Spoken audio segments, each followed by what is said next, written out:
questions so that they wouldn't be acting out of their weakness, trying to, put a tattoo in the middle of their face or paint flames on the side of their pickup truck or something to try to prove their manhood, but rather have a very healthy understanding of what manhood is so that they would be able to measure themselves correctly in a righteous way. And that's how I came up with the acronym SHAPE, the shape of a man. And basically, it's just a 5-step process to manhood. So S stands for submit. You can't even start down the road to manhood until you submit to the one who bestows manhood, and that's your creator. And then H is honor. Honor just means to give things its proper value, give things their proper value, to value things rightly, treat things that are important like they're important, and treat things that are worthless like they're worthless, and not the other way around. Our culture gets that messed up really badly, right?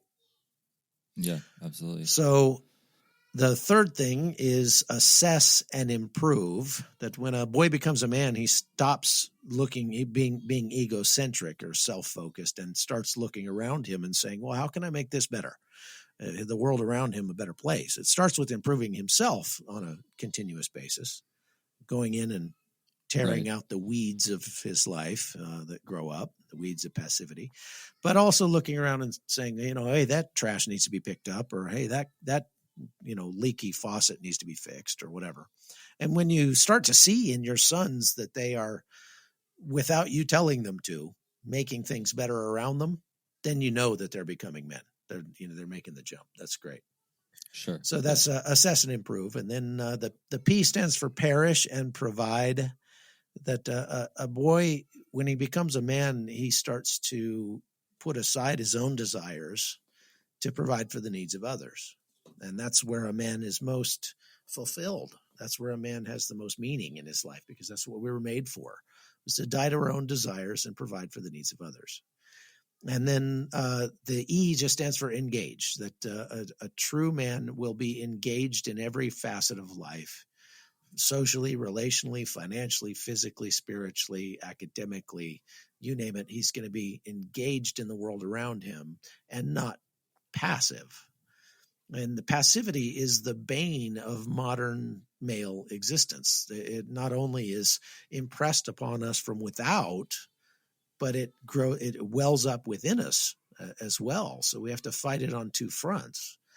And the process of being a man is the continuous process of hunting down passivity in my life and killing it, and ripping it out by the roots and throwing it into the fire. So that's how I came up with that. And it has not only made it much clearer for young men who are trying to learn what manhood means, but it also helps me every day as I go through my own walk to remember the things that are most important. Sure. I love the call to action there as opposed to passivity. That it's, you talked about hunting out the weeds and pulling them out. That's a really, a really good visual, I think, for how hard it is for us to, as a constant battle. Even Paul talks about, dying daily. I like that visual, though. Yeah, for sure. With raising having boys, how much of what you taught them would you say was example, and how much of it was, with that, maybe that SHAPE acronym, you sitting them down and explaining certain things to them? Do you have an idea of what that ratio maybe was? I had a very good father. I had a great dad, and he tried very hard to set a good example for me, but he never talked to me a whole lot. And so as I look back, some of the things that he did to try to set a good example, I actually misinterpreted, and it actually caused me problems in my life. So I'll give you an example. We were at a restaurant, let's say, and we're sitting down. Let's say the waitress forgot to bring out silverware. So rather than make a fuss or get angry or anything like that, my dad just got up and went to get the silverware himself and brought it out to the table and put it on the table. And so the example he was trying to set is that a man takes charge, fixes the problem, doesn't make a big deal out of the little things and things like that. Right. But the lesson I learned from that is holy cow, Dad just walked right through that door that said employees only to get the silverware. So Yeah. rules are really more suggestions. They don't really apply to me. And Sure. you know, that's not even being facetious. That was a lesson that I got from my dad unwittingly. He didn't mean to teach me that, but he did. And so I wanted to give my sons more than that. And so I tried to be very intentional about talking to them and not just talking to them, but just talking in their hearing to other men about what it meant to be a man, about those sorts of little things, so that they would, again, have more than my flawed example. And I don't know what percentage they took from my example. I know that, you know, that's what you do is way more important than what you say. But I think it is important that you do say things. and that clarification of what it is you're actually doing. Exactly.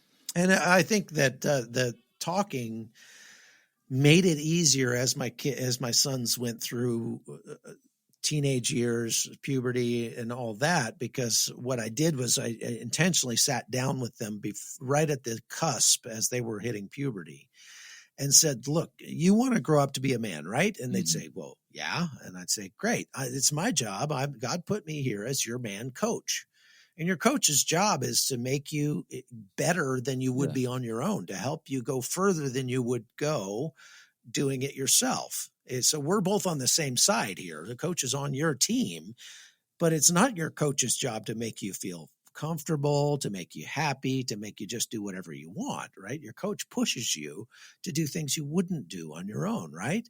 So let's make a deal now that, look, I promise you, there's going to come times in the next few years that you're not going to like what I'm telling you. You're not going to be happy about what I'm making you do. But when those times come, let's remember this moment where we shook hands on this and we agreed that we were both on the same team and that you agreed to submit to my authority as your man coach. And let's, stay on the same team here.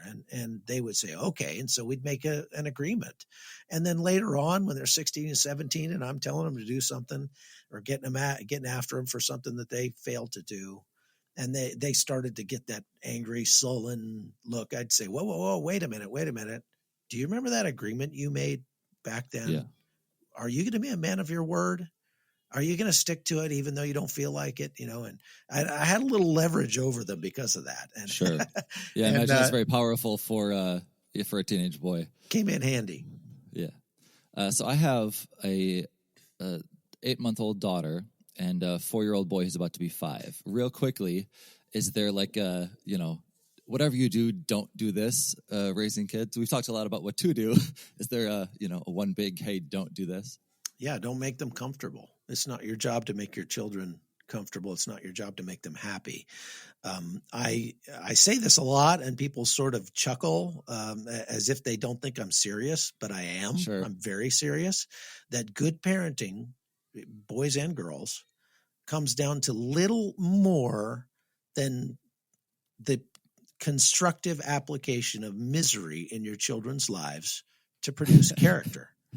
And, maybe it's funny to put it that way, but I am completely serious that it is our job as parents to make our children uncomfortable, to push our children to do things that they wouldn't do on their own, and to give them small doses of misery so that they will build character. You don't build character in your children by treating them like a stuffed poodle or a toy poodle that's just sitting on your couch. Just sit there. Don't do anything risky. Don't do anything dangerous. You might get hurt. Oh, yeah. Just right. No, we want to encourage our sons to push the envelope. We want to encourage our daughters to push the envelope, to get into out of their comfort zone and to do things that make them a little bit scared.